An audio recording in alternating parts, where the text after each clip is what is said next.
الحمد لله رب العالمين، والصلاة والسلام على سيد الأنبياء والمرسلين وعلى آله الطيبين وأصحابه المطهرين. أما بعد، فأعوذ بالله من الشيطان الرجيم. بسم الله الرحمن الرحيم. وإذ فرقنا بكم البحر فأنجيناكم وأغرقنا آل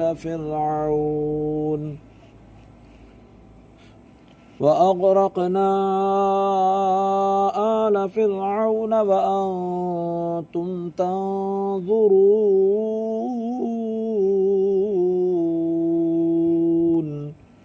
صدق اللہ العظیم. آئیے ایک مرتبہ درود پاک پڑھ لیں. الصلاۃ والسلام علیک یا رسول اللہ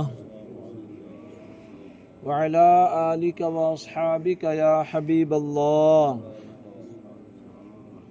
الصلاۃ والسلام علیک یا نبی اللہ وعلی آلک واصحابک یا نور اللہ. نویت سنت الاعتکاف.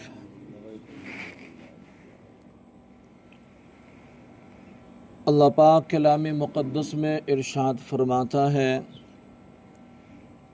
اور یاد کرو جب ہم نے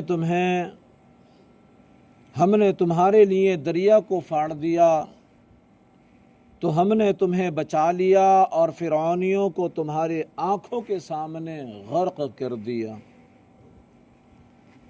وَإِذْ فَرَقْنَا بِكُمُ الْبَحْرَ، اور جب ہم نے تمہارے لیے دریا پھاڑ دیا. یہ دوسری نعمت کا بیان ہے جو بنی اسرائیل پر فرمائی کہ انہیں فرعونیوں کے ظلم و ستم سے نجات دی اور فرعون کو اس کی قوم سمیت ان کے سامنے غرق کر دیا، جس کا مختصر واقعہ قرآن پاک میں یوں بیان کیا گیا کہ حضرت سیدنا موسیٰ کلیم اللہ علی نبینا وعلیہ الصلاۃ والسلام حکم الہی پر توریت رات کے وقت بنی اسرائیل کو لے کر مصر سے روانہ ہوئے. اپنے ہمراہیوں کو، اپنے ساتھیوں کو جو سیدنا حضرت موسیٰ علیہ الصلاۃ والسلام پر ایمان لا چکے تھے، ان کو لے کر کے راتوں رات آپ مصر سے روانہ ہو گئے. صبحوں کو فرعون ان کی جستجو میں ایک بھاری لشکر لے کر نکلا اور انہیں دریا کے کنارے پر پا لیا. بنی اسرائیل نے فرعون کے لشکر کو دیکھ کر سیدنا موسیٰ کلیم اللہ علی نبینا وعلیہ الصلاۃ والسلام سے فریاد کی، التجا کی. آپ علیہ الصلاۃ والسلام نے اللہ پاک کے حکم سے دریا پر اپنا عصا مارا. اس کی برکت سے عین دریا میں 12 خشک راستے پیدا ہو گئے، 12 راستے بن گئے اور پانی دیواروں کی طرح کھڑا ہو گیا، اور ان آبی دیواروں میں جالی کے مثل روشن دان بھی بن گئے. بنی اسرائیل کی ہر جماعت ان راستوں میں ایک دوسرے کو دیکھتی اور باہم یعنی آپس میں باتیں کرتی گزر گئی. فرعون بھی اپنے لشکر سمیت ان دریائی راستوں میں داخل ہو گیا، لیکن جب اس کا تمام لشکر دریا کے اندر آ گیا تو دریا اپنی اصلی حالت پر آ گیا اور تمام فرعونی اس میں غرق ہو گئے، اور بنی اسرائیل دریا کے کنارے فرعونیوں کے غرق ہونے کا منظر دیکھتے رہے. فرعونیوں کا غرق ہونا محرم کی 10ویں تاریخ کو ہوا، اور حضرت سیدنا موسیٰ کلیم اللہ علی نبینا وعلیہ الصلاۃ والسلام نے اس دن شکریہ کا روزہ رکھا. صحیح بخاری اور صحیح مسلم میں ہے، حضرت عبداللہ بن عباس رضی اللہ تعالیٰ عنہما فرماتے ہیں جب حضور پاک صلی اللہ علیہ وسلم مدینہ منورہ تشریف لائے، آپ نے دیکھا یہودی عاشورے کے دن کا روزہ رکھتے ہیں۔ میرے نبی پاک صلی اللہ علیہ وسلم نے ارشاد فرمایا یہ کیا ہے؟ یہودیوں نے عرض کی یہ نیک دن ہے، یہ وہ دن ہے جس میں اللہ پاک نے بنی اسرائیل کو ان کے دشمن سے نجات دی۔ سیدنا موسیٰ کلیم اللہ علی نبینا وعلیہ الصلاۃ والسلام نے اس دن کا روزہ رکھا تھا۔ نبی پاک صلی اللہ علیہ وسلم نے ارشاد فرمایا تمہاری نسبت موسیٰ سے میرا تعلق زیادہ ہے، میں تم سے زیادہ سیدنا موسیٰ علیہ الصلاۃ والسلام سے تعلق رکھنے والا ہوں، ان کو ماننے والا ہوں۔ اور پھر میرے نبی پاک صلی اللہ علیہ وسلم نے اس دن روزہ رکھا، اور اس دن روزہ رکھنے کا حکم بھی ارشاد فرمایا کہ تم بھی روزہ رکھو اس دن۔ البتہ صرف 10 محرم کا روزہ نہ رکھا جائے، بلکہ اس کے ساتھ آگے یا پیچھے ایک روزہ ملا لیا جائے، جیسا کہ حضرت عبداللہ بن عباس رضی اللہ تعالی عنہما سے مروی ہے کہ نبی پاک صلی اللہ علیہ وسلم نے ارشاد فرمایا عاشورہ کے دن کا روزہ رکھو، اس میں یہودیوں کی مخالفت کرو۔ کہ مخالفت کیا؟ کہ یہودی ایک روزہ رکھتے تھے عاشورہ کے دن کا صرف، اور تم 2 روزے رکھو، یہ مخالفت ہے۔ عاشورہ کے دن سے پہلے یا بعد میں ایک دن کا روزہ رکھو۔ اس سے معلوم ہوا کہ انبیاء کرام علیہم الصلاۃ والسلام پر جو انعام الہی ہوا اس کی یادگار قائم کرنا اور شکر بجا لانا یہ سنت ہے۔ اگرچہ کفار بھی اس یادگار کو قائم رکھتے ہوں، لیکن پھر بھی ہمیں اپنے نبی پاک صلی اللہ علیہ وسلم کی یادگار میں، دیگر انبیاء کرام کی یادگار میں جو بھی دن ہے اس کی یاد ہمیں مناتے ہوئے شکریہ کے طور پر چاہے روزہ رکھیں یا پھر کوئی اور ایک ایسا نیک کام کریں، لہذا ہمیں شکریہ کے طور پر نیک کام کرنا چاہیے۔ یہ سنت انبیاء ہے اور میرے نبی پاک صلی اللہ علیہ وسلم کی سنت ہے۔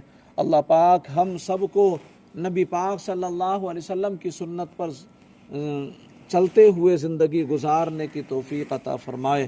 الحمدللہ رب العالمین والصلاة والسلام علی سید الانبیاء والمرسلین۔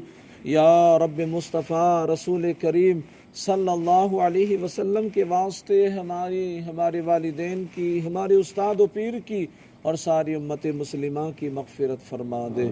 اے اللہ کلام مقدس کی تلاوت کی، اس کا ترجمہ اور تفسیر بیان کیا، اسے اپنی بارگاہ میں قبول فرما لے۔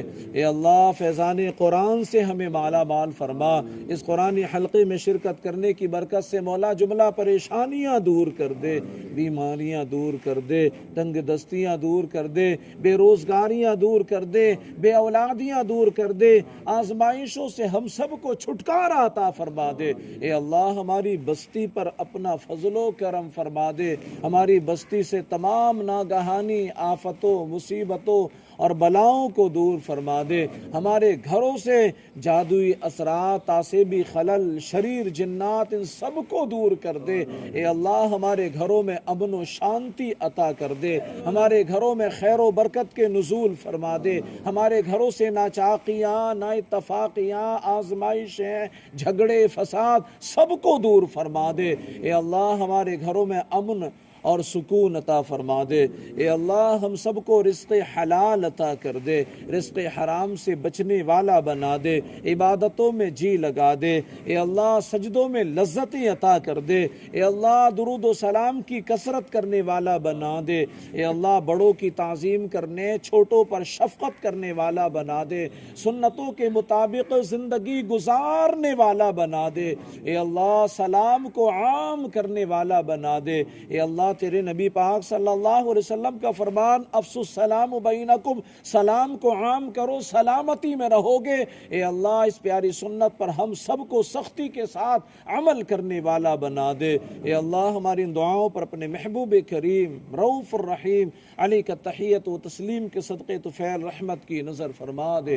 سبحان ربک رب العزت عما یصفون وسلام علی المرسلین والحمد للہ رب العالمین۔ لا الہ الا اللہ محمد الرسول اللہ صلی اللہ تعالی علیہ وسلم۔ تم پہ کروڑوں درود، طیبہ کے بدرود جا تم پہ کروڑوں درود، طیبہ کے شمس و ضحیٰ تم پہ کروڑوں درود، شمس و ضحیٰ تم پہ کروڑوں درود۔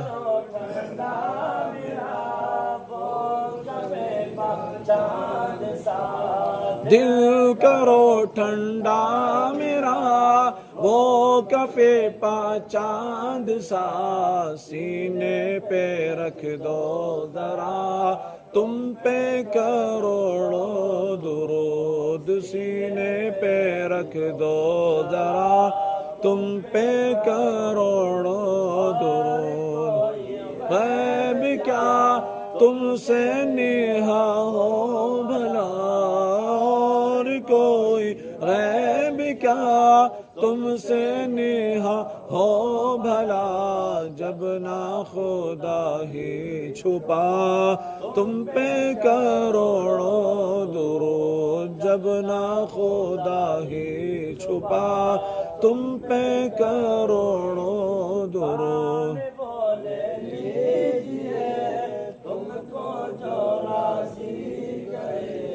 ہم وہ لے لیجئے تم کو جو راضی کرے، ٹھیک ہونا میں رضا تم پہ کروڑوں درود، ٹھیک ہونا میں رضا تم پہ کروڑوں درود۔ کعبے کے بدرود جا تم پہ کروڑوں درود، طیبہ کے شمس و ضحیٰ تم پہ کروڑوں درود۔ الصلاة والسلام علیکہ یا رسول اللہ، الصلاة والسلام علیکہ یا حبیب اللہ، الصلاة والسلام علیکہ یا نبی اللہ، وعلی آلک واصحابک یا نور اللہ صلی اللہ تعالی علیہ وسلم۔